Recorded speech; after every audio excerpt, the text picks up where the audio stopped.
বরিশাল জেলার বাকেরগঞ্জ উপজেলার শ্যামপুর গ্রাম। এখানে দাঁড়িয়ে আছে এক নিঃশব্দ ইতিহাস, নাটুবাবুর জমিদার বাড়ি। নাটুবাবুর বাড়িতে চারতলা উচ্চতার রাজকীয় সদর তোরণ দিয়ে প্রবেশ করলাম। এত বিশাল আর গৌরবময় তোরণ বাংলাদেশে খুবই কম দেখা যায়।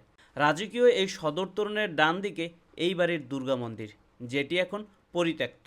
১৬০০ শতকে প্রসন্নকুমার রায়চৌধুরীর হাত ধরে প্রতিষ্ঠিত হয় এই জমিদার বাড়ি। পরবর্তীতে তার বংশধরদের মাধ্যমে টিকেছিল শতাব্দীর পর শতাব্দী।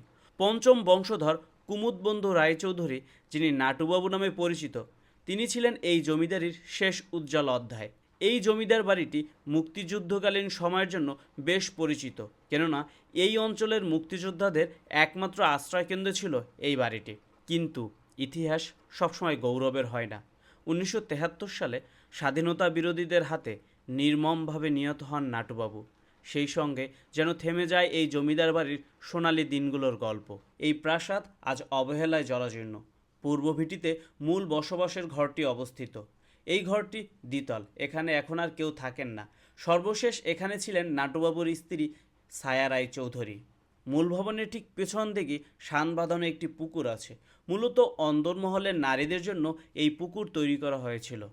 সময়ের প্রবাহে এই বাড়ির শ্রী হারিয়ে গেল, এখনও যেন প্রতিটি ইট পাথর গল্প বলে অতীতের।